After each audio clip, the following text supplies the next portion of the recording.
That's his secret. That's his secret. Yeah, you can have blowing bubbles. Can you pick him up in the mic? Yeah, I'm just checking. Should I say something? Yeah, if we could just, I'll just turn it up slightly. Or I can take it closer. Are you comfortable like that? It's probably more comfortable for you if you just speak like that. That's fine, I'll turn the volume up. Okay.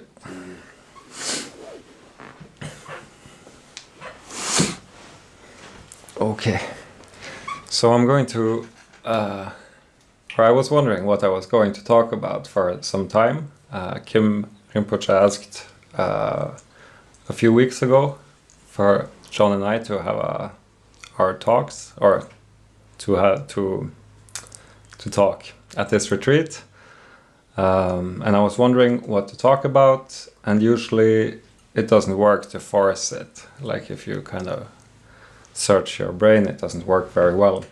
But I was doing retreat with my partner last weekend, and Dilgo Kienze came and visited us during this retreat. Actually, he visited her and she transmitted the energy to me. And I asked him for a teaching, thinking that I would get something like some technique, some fancy technique that I could practice. But the only thing he said, laughingly, was like, stay true. Which is, yeah, well, it wasn't what I expected, but it's really, like when I started thinking about it, it's quite profound. But what does it really mean to stay true? Because I think everybody has a sense of what it, like an intuitive sense of what it means. Like, but I couldn't really put my finger on it. Like, what does it exactly mean? And I probably want to like solve that in this talk, but that's the theme of the talk, to stay true. And I think it's fitting for this retreat, healing the heart, staying true, very connected. So what does it mean to stay true? Like, is it something external is it something that we do? Is it something that you can actually do?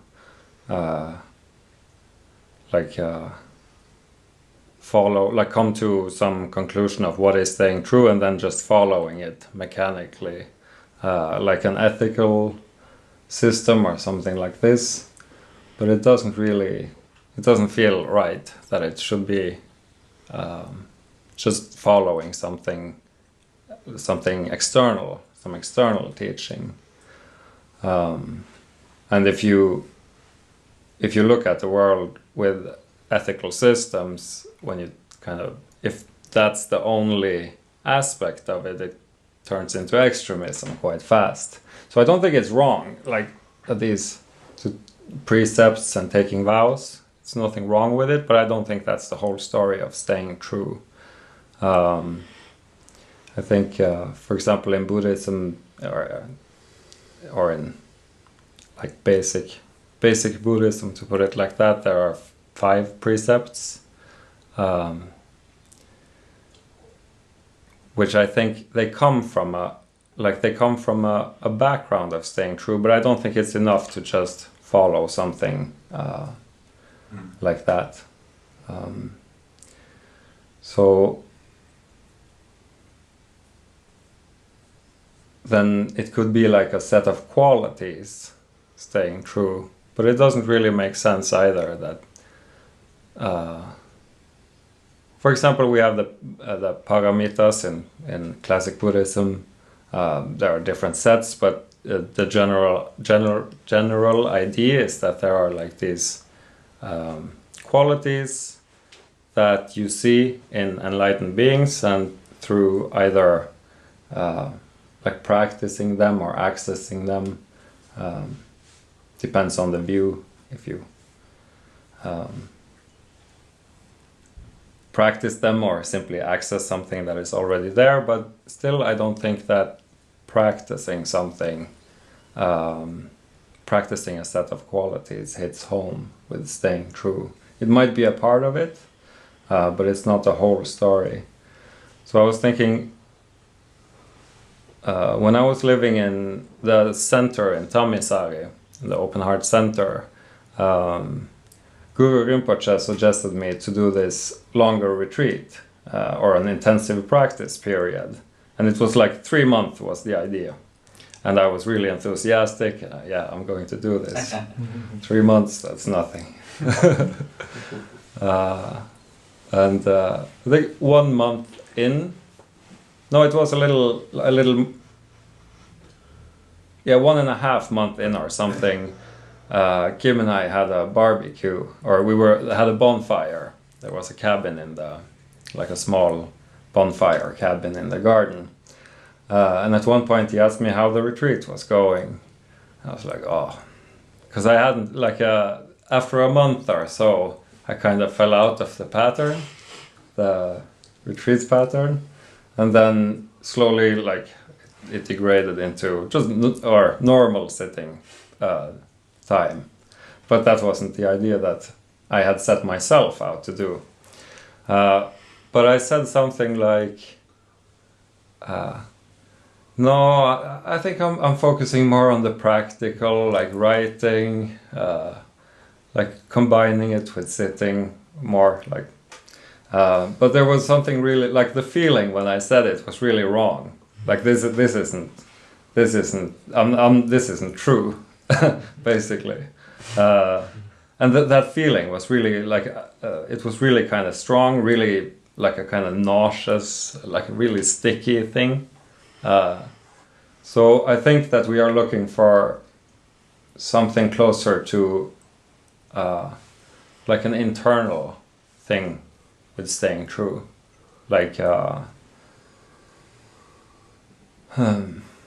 What's the word? Have I written down the word? Yeah, more of a motivation or something like this.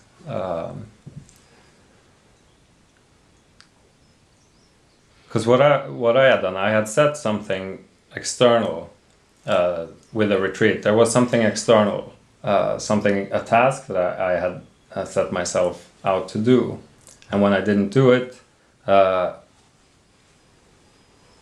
was this kind of rationalization of why I didn't do it.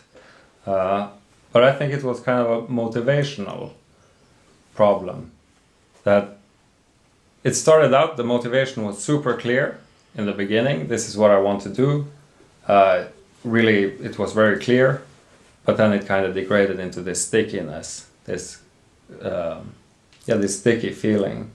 And the difference, I think, was that my motivation had been clouded temporarily. But I think that's a key word, is motivation. To know one's own motivation, and if, of course, this happens all the time.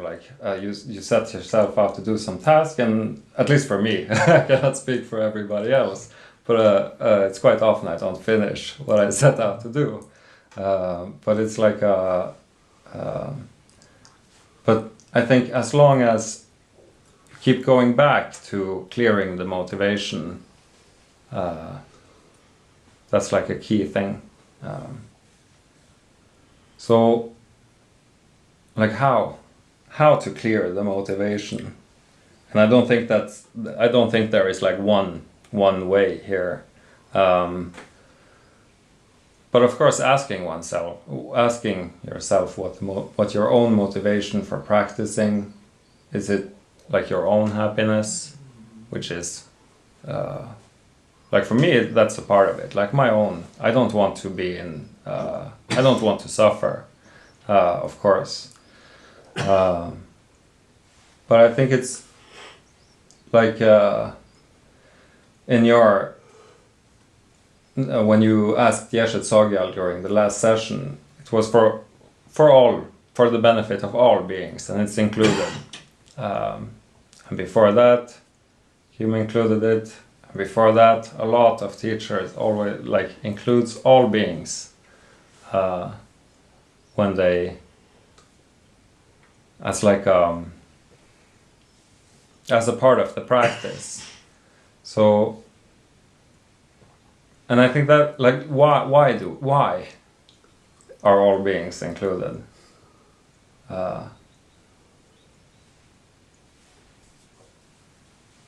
And I think like it's,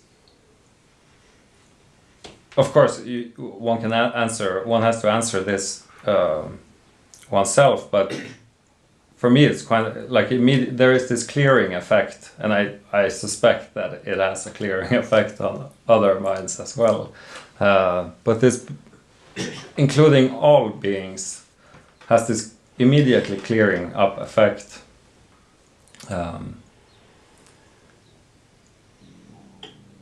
Which brings which brings all these external, like it contains all these external things, these qualities. For example, this clarity.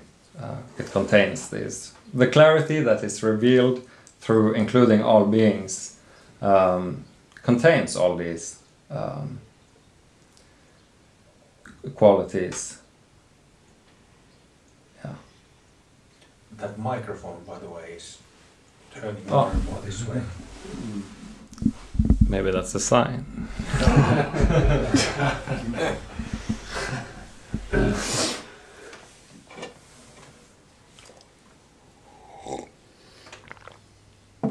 Just a second.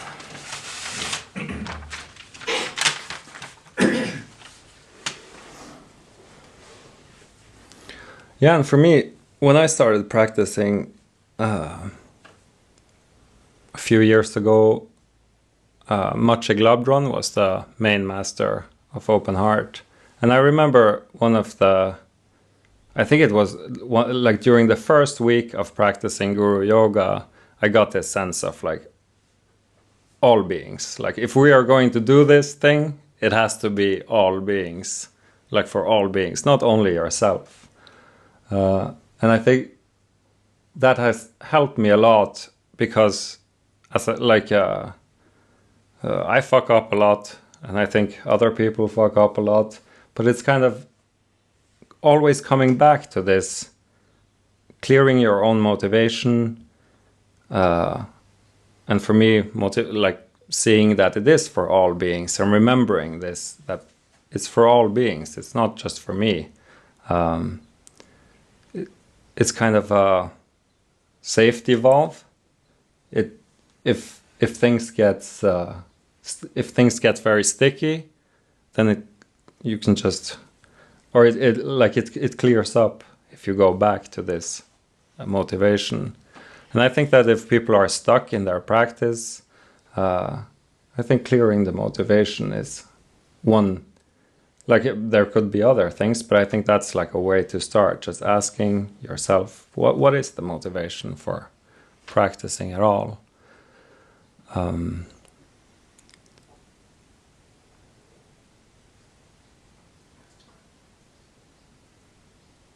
And of course, if it doesn't feel right, like if the motivation is only myself, then maybe having a look at this motivation and see if it's possible to include other beings. And there are, of course, many ways of doing this. Simply asking the guru to feel, to get a sense of compassion, or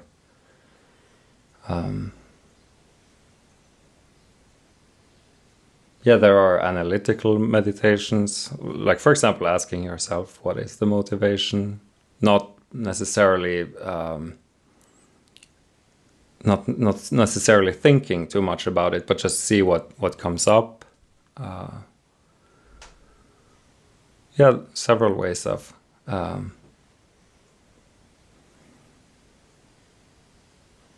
accessing this compassion that is the basis of including all beings. Bodhicitta, Avalokiteshvara can be chanted. Yeah. So I think that's like the inner aspect of staying true, is to really have a look at one's motivation and to keep having a look throughout the path, not just letting, like if there is, if stickiness comes, not just letting it kind of drag you down, but really having a look at why it's so important to actually deal with it. Because it has a two-way effect. You want to practice more other things, but it also just clears up this act in itself of checking the motivation. And yeah, I think the reason why it's like that it's so powerful is because it comes directly from the natural state itself. So that's like if you have the external and the internal, but then you have the essence of staying true, which of course is knowingness. And from there it all springs forth.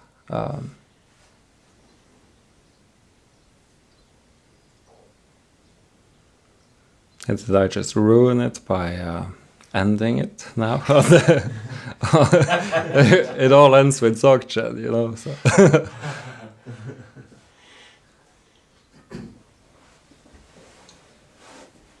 You can do the old trick, what all lamas do, that you can just go back into talking about emptiness and bodhicitta. Yeah, I already mentioned bodhicitta. This is bodhicitta I'm talking about. You know.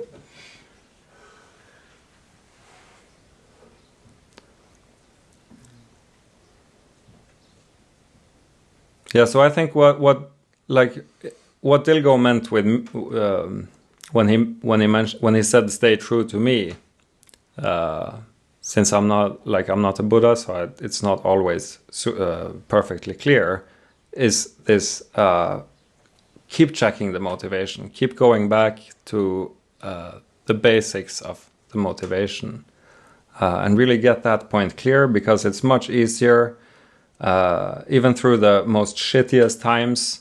If your motivation is clear, it's much easier to deal with it. It really makes all the difference. Like personally, I'm not afraid that I will quit the path, to put it like that, because it always comes back to this motivation, and somehow it always clears up when the motivation is cleared up. So I think that was it.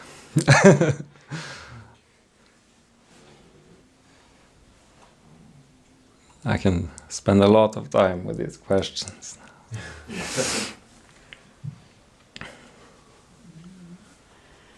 Are you done?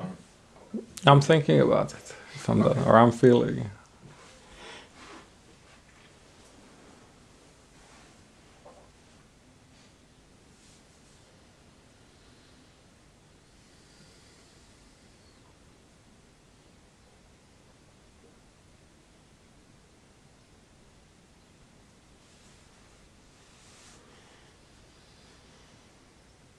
I think I'm pretty done with We'll staying sit true. a couple of minutes and then just chant the short bodhicitta.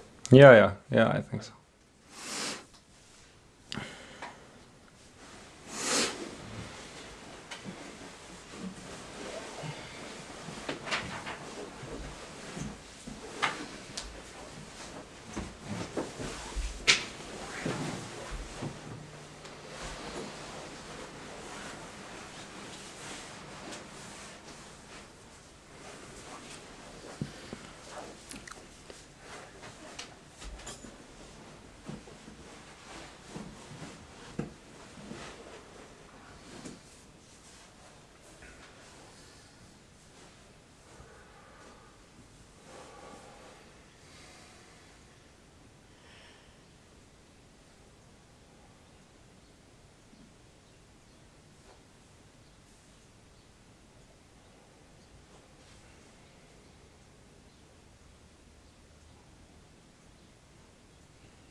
Just noticing how the body feels now, how the mind feels.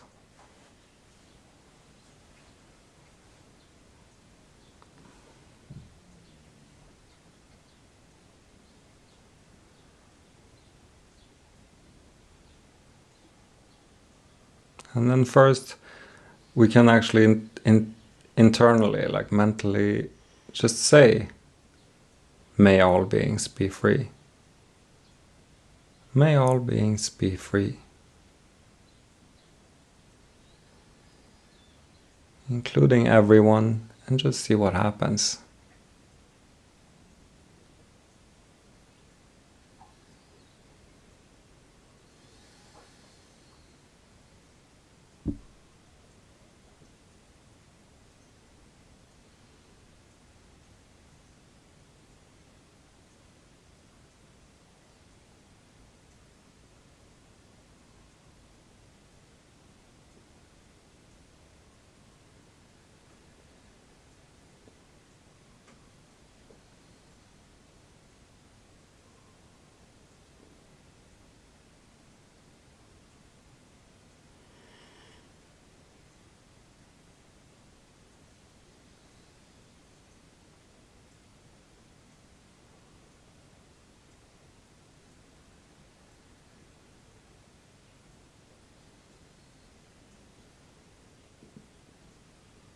Noticing if it stays the same, or if anything happens when including all beings. What's the effect?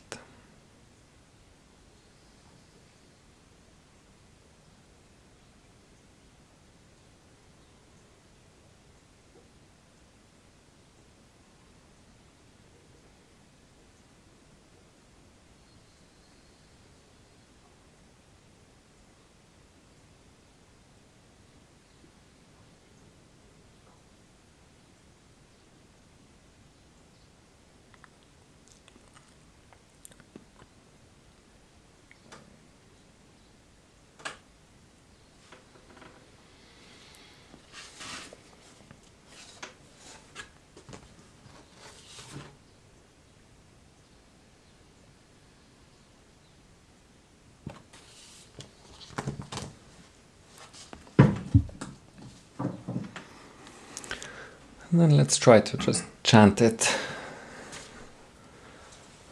Let's do it 12 times. May all beings be free. May all beings be free. May all beings be free. May all beings be free.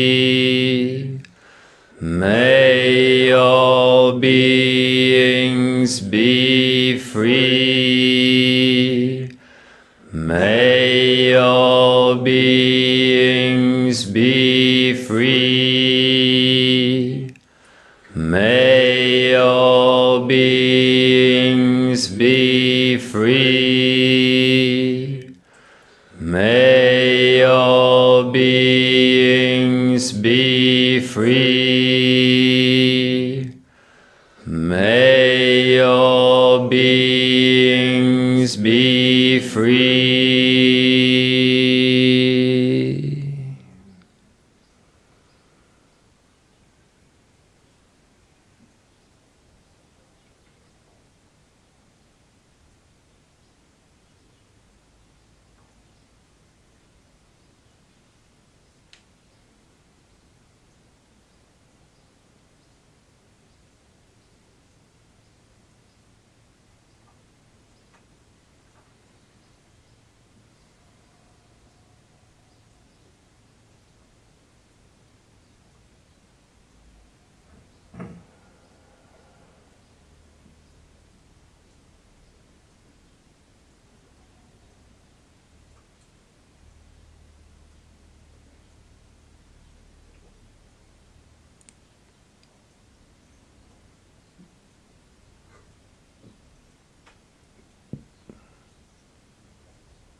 Okay.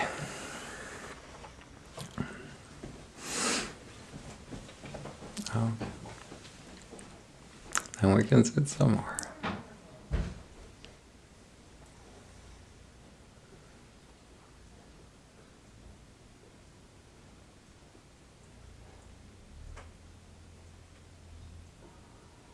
It's sort of like when we go from just knowing, the knowing aspect, to the heart aspect. Sort of similar, just brings life to it immediately.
Yeah, then you can move your bodies when you feel like it. Thank you to Delgo.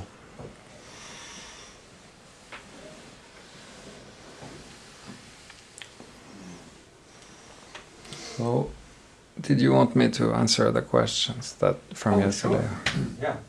Now there are plenty of more questions. I'm going to leave them for you. I think. Can we ask you questions? Of course, yeah, if you want, yeah. Oh, okay. So yeah, one question. Yeah, where you know you've really committed yourself to to open heart, and I was just wondering, was there any particular moment in your life when you just something happened to to give you that inspiration, or where does that kind of inspiration come from? Well, that was actually before Open Heart, Okay. Okay. in one sense, because I already knew that I wanted to devote myself to, I call it meditation back then, but I call it more Dharma now. But yeah, it was a rough period, which I happened to be in. Ended up, like I was traveling, ended up in at a farm with not many people to speak to, and a lot on my mind. And I just kind of I had practiced meditation, but that I felt like there was this definite moment where I knew that what I was going to do. But with Open Heart, that was just when I saw or I don't know if it was like a definite moment, but I knew when I saw that two-part formula that was the real thing. And then there was the awakening, and yeah, I pretty much knew that it was the practice when I was introduced to Guru Yoga. So. Oh, yeah.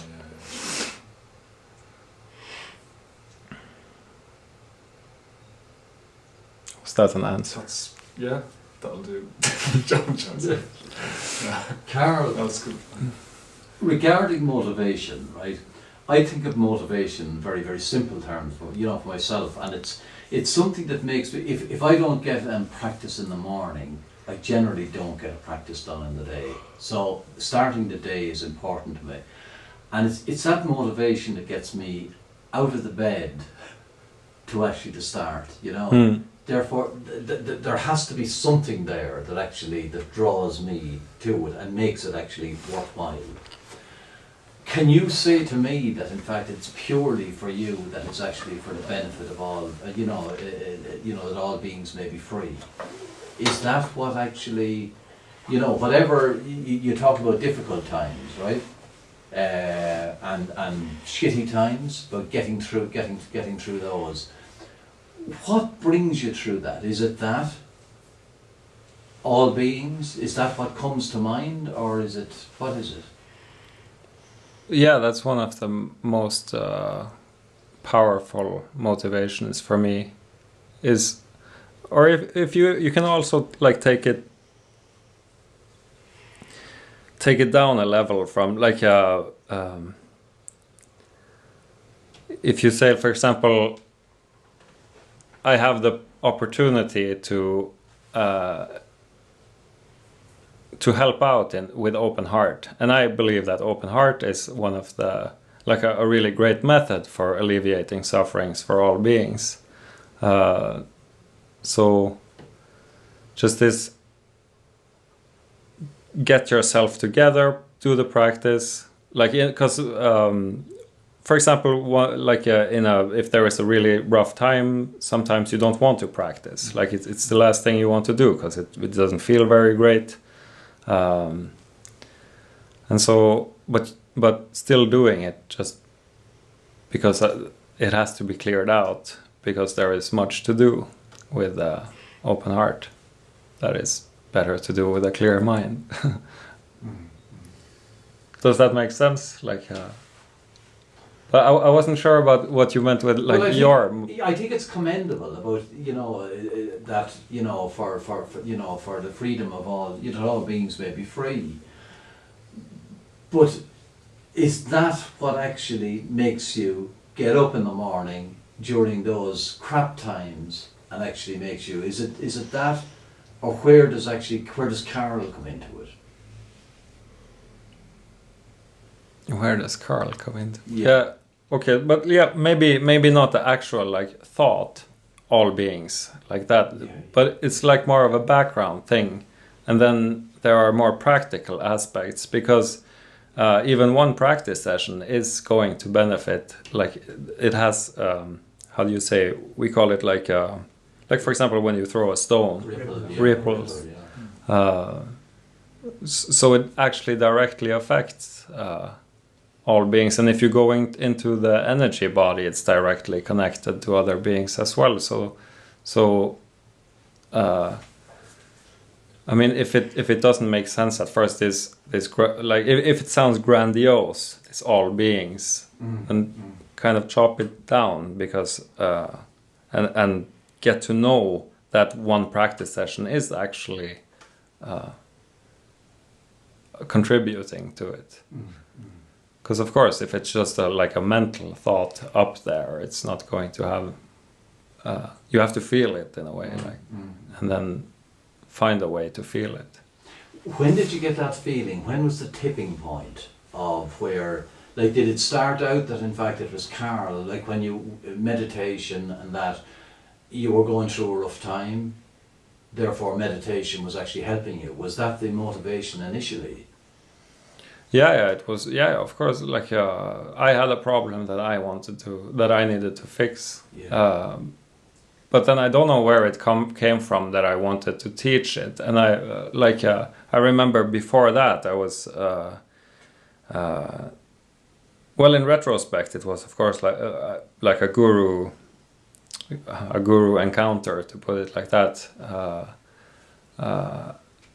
That actually said for all. I just remembered it now because this is quite a lot of quite some time ago. When I was studying philosophy, and there was this thought, like, because I had no idea what to do, because I was finishing the philosophy studies, and I had no idea what to do. And there was this, at one point, I was sitting with a friend. We had actually been to a party and just chilling, and then there was this immense charge, and that I was just going to help other beings. But then, of course, I didn't know how back then, so what I ended up doing was studying physical therapy, because I was practicing a lot of physical yoga, so I thought, like, okay, I can help through those means. And I think actually that's quite common, that people have that motivation for doing stuff. Mike. Really doesn't like me. That's not true. Thank you, Karl. Thank you. Yeah, no problem. I hope I answered. I hope I understood your question, and that I don't want to dominate the conversation. You know, Yeah, with no all the problem, questions. I think, well, I've got a comment rather than a question, and I think I don't really think of all beings, but I think what happens is that as increasingly I find that other people's suffering is my suffering, and so it's like you can't help it somehow, do you? You know, so yeah. so it you know, it starts off from me, but then as you become, or as I become more affected by the people around me, then you know it ultimately it comes back, you know, it comes back to me. So Yeah. so because I must say I do find this sort of you know, all beings being free a bit kind of abstract somehow, but I think the reality of well, essentially compassion is something which is, you know, very, you know, a very powerful emotion.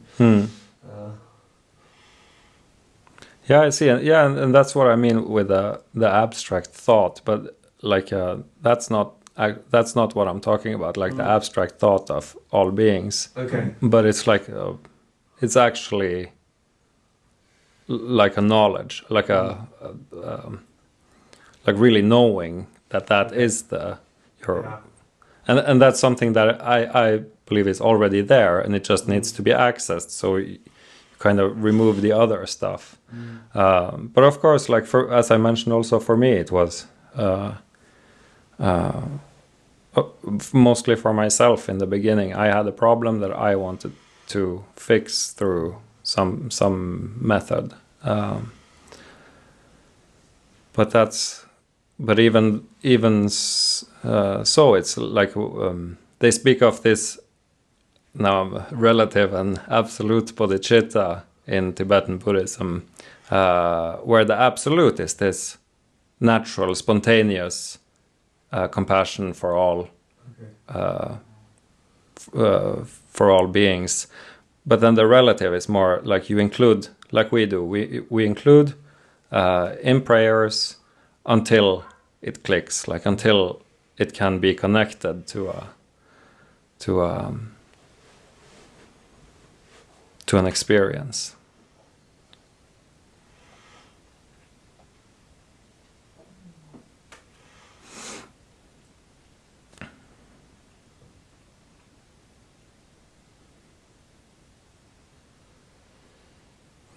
Yeah, I think it's a key point that there is a contribution and an effect to others, to others physically and other beings non-physically. That's one. But two, it's a pointer to the natural state. But if we think of like the existential freedom of all beings, I don't think it will ever happen. We'll never get there. Like all beings, we'll never get there. But it's just just a significant factor, Makes a lot of difference, of course. I don't think we will ever get there. And also that becomes the quality of our heart, doesn't it? Even if it may not be practical externally, there's something beautiful and kind of meaningful and clear internally just to feel that way, isn't it? Yeah. Because it is the natural state. Yeah, exactly. Yeah. Well, I suppose in one sense, it's up to the individual beings themselves to free themselves. So to a certain extent you can help them, but you can want it for them, but you can't.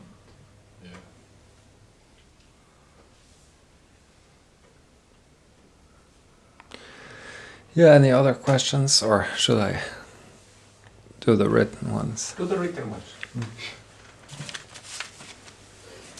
All of them. That actually makes it easier because you go through quickly. Oh, this is for you. So where's the ones I read yesterday?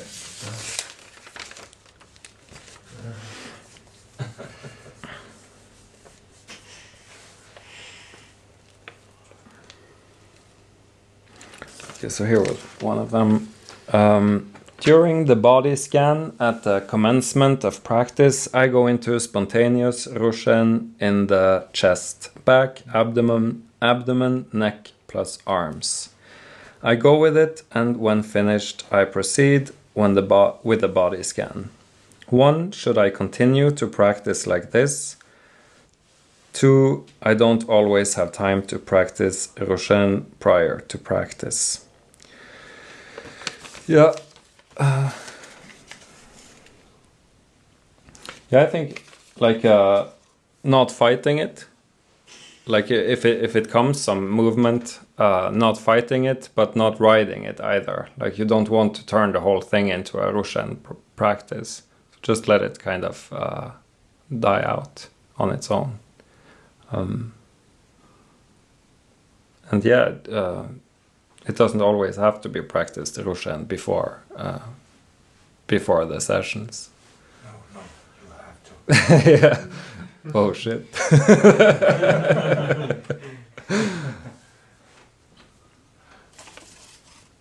So if that's happening every day, would you actually go with it every day? No, but no, I wouldn't go with it. I would let it just pass on its own. Not. So whatever shaking takes place and things like that, just go with that, but not developing it. No, actually, kind of letting it, not encouraging it and it in any way. Just letting it. If it lasts for a few seconds, I don't think it's like if it's just a natural movement. I've had them as well, but don't make it into a Roshan practice. It's not Roshan, and it's not really needed to do any physical things to relax. Like that practice is about recognizing the natural state through like internal relaxation, to put it like, or just letting relaxation happen, and not necessarily like this to make.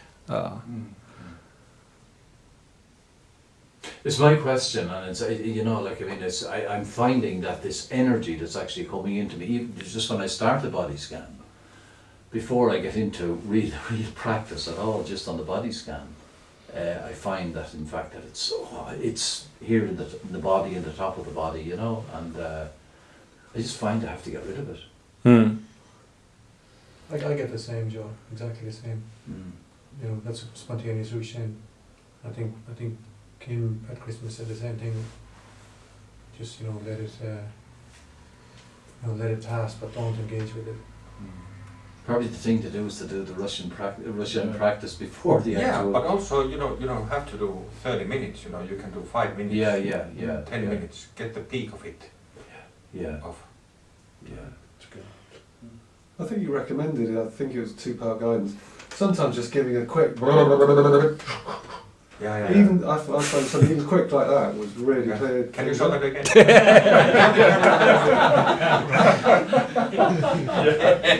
It's amazing actually what a quick shape can move. Yeah. I guess just play around with it, isn't it? Yeah.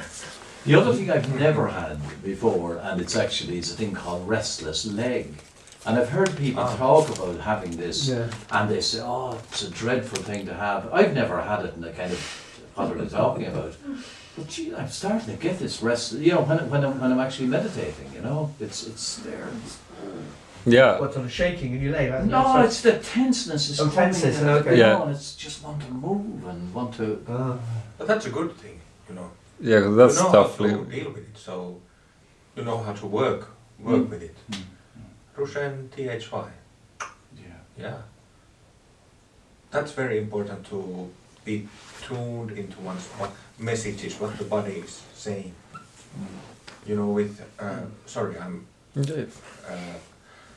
So, like usually when we have dark night or strong emotion or something, we always notice it when it's too late. When we already have been pissed off or, burned a fuse to our companions or, it's always too late. So I just always, having been through this 1,000 times, I try to, like I have said it to my students also, that, try to be smarter and quicker. Always kind of, always have the video camera recording. Always a surveillance cam, so that you can catch these things, catch these dinosaurs when they're hatching from the egg, not when they're running around as, eating all the horses and lambs from the fields.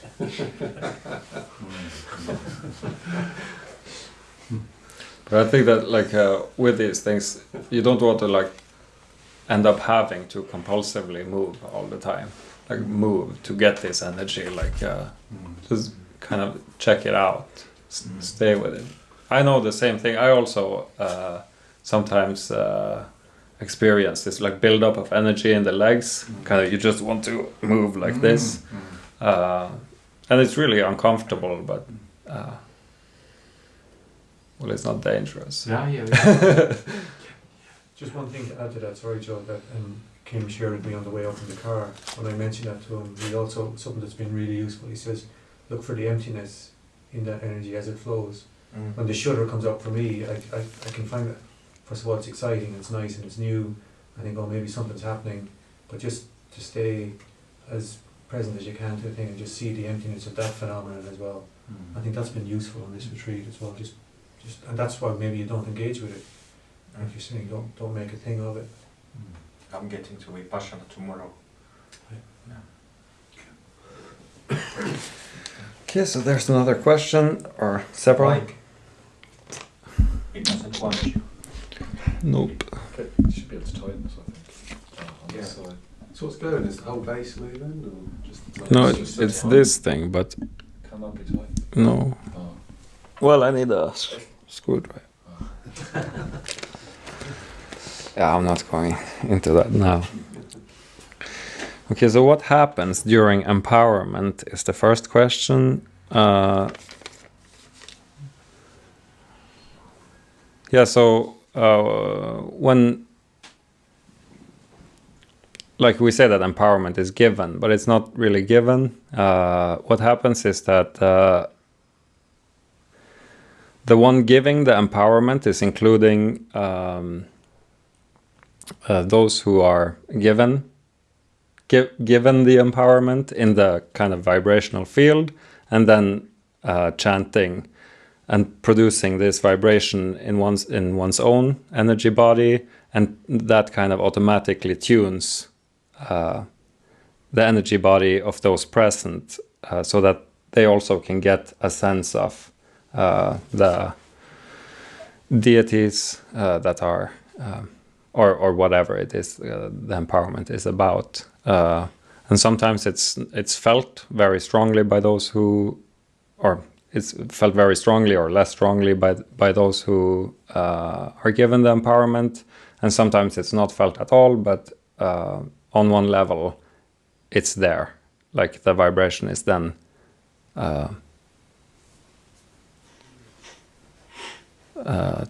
remembered, like, to put it like that. Yeah. Is there any use in getting it done multiple times, or is once is enough? Yeah, once. Enough. It doesn't matter if like you get it more than once. It's not benefit either. No, I don't. No, I don't. It's enough with one time.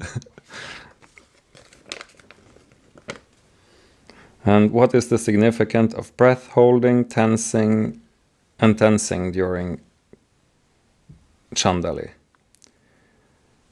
Yeah, so it's similar, I guess, to what we did today. So it's about like diverting, like prana, they speak of different winds. So you have winds going different ways, and the whole point is to balance these winds. So you kind of direct the winds to a particular area. And in our case, it's like also connected with these Dzogchen centers, so that there is it's easily recognized, this natural state. Is that okay? And what does Pema mean? And it simply means lotus in Pema is the Tibetan version of Padma, which is the Sanskrit meaning lotus. So Padma Sambhava means lotus born, like born from a lotus, which, like lotus, they seem to be just floating there. Yeah. So why is it included in? I mean, I know the idea of the lotus coming up from the mud and being pure from something that's not pure, but it seems to occur quite a lot, this word. Yeah, I think there is this sense of, since you cannot see the roots of the lotus, it's like symbolic that it doesn't have a root, so it's like symbol of the ground, which is the natural state. Oh, right. Like spontaneously self-present. Yeah. Right. While at the same time it does have a root. It does. It goes to the mind. Yeah. It's a curious thing. So I think those were the... Let's see if I can answer any of the other.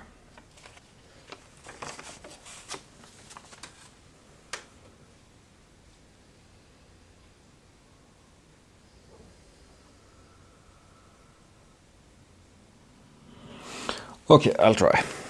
Is the path to enlightenment and purification practices a subtle resistance to the raw truth of presence, where there is no me and no enlightenment?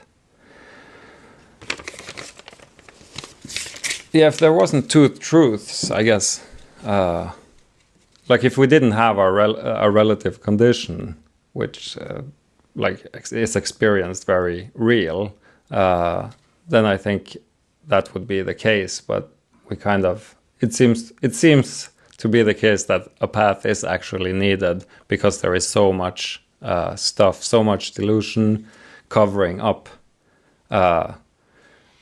that or there where there is no me or you. It has to be experienced. It cannot be like an intellectual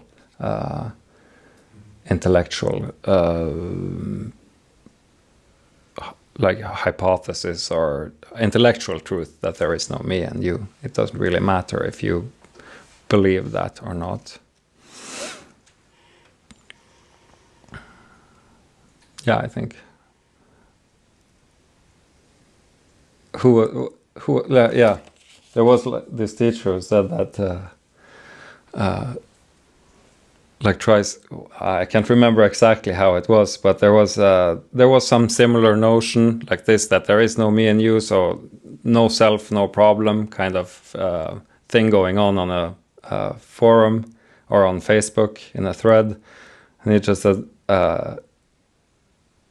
try sticking your finger in a, or try putting your hand on a hot plate and see if there is no me or you, like, because we have a relative condition, a relative existence as well. So I don't know, does that answer? I don't, yeah, well.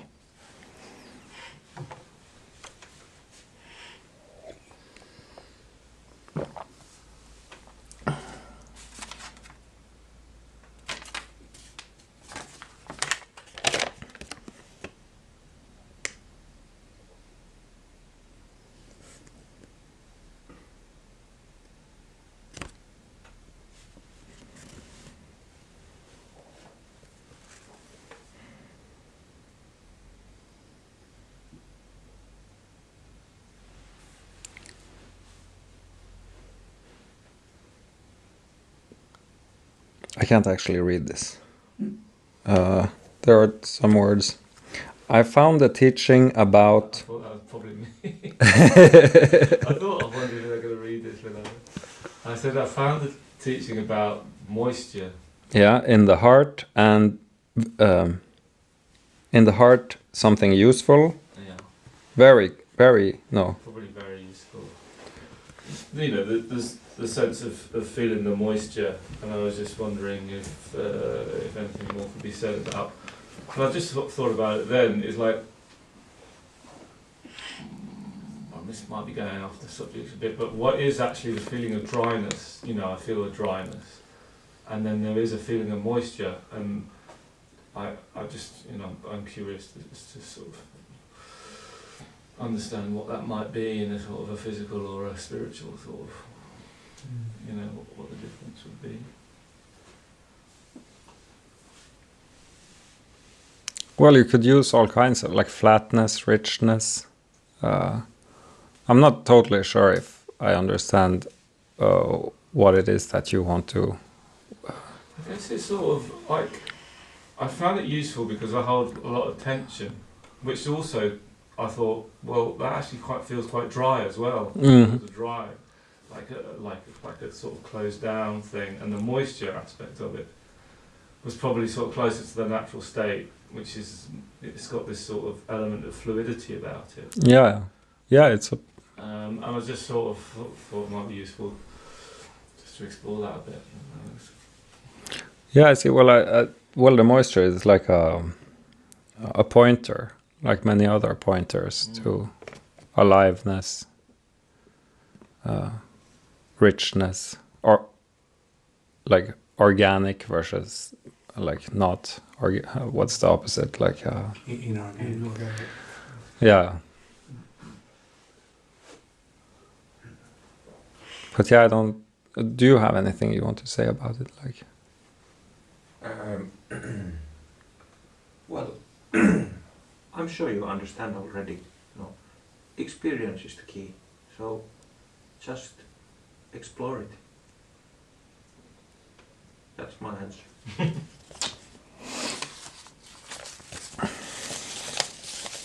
I think that was all the questions. But I think So- one of the things that there's, I mean, water is fundamental to life, you know, and I mean all these, you know, explorations in space, you know, it's about, is there water? Is there water? And so I think that notion of moistness is that, you know, there is an essence of life in that. You know, it's not a, it's not an, you know, this, it's not empty in terms of. Could be that. It's not an emptiness which is lifeless. You know, you know, it's. I think. Well, that's my, I guess, sort of feel about it. Yeah, it's a great metaphor or great pointer. Yeah. But it's the experience of it, like. I found your talk really timely, actually, Karl. So thank you. Thank you. Your first idea about when you say something about what you're doing, and then you realise you don't really believe perhaps what you're saying, and you know, obviously that's not uncommon. When I say things and I'm constantly reflecting on, well, what is my motivation, or what is my motivation in saying this? Am I trying to convince the other person of something, or convince myself? I think it's just helpful to reflect really on, what is my motivation for anything, including Dharma practice. Yeah, and it's great to notice this kind of that there is something off. Like if you notice it kind of real time, like of course sometimes you just continue, like just but just noticing it, I think is very important because you get a real feel for when it's off, when you're not staying true. That's right, you kind of know straight away, don't you? Yeah. Even perhaps before you said it. But, yeah, exactly. but as you say, sometimes you still carry on. I suppose we have investments in things. Yeah, of course. Thank you. Yeah, thanks. Thank you. That's great. Thank you.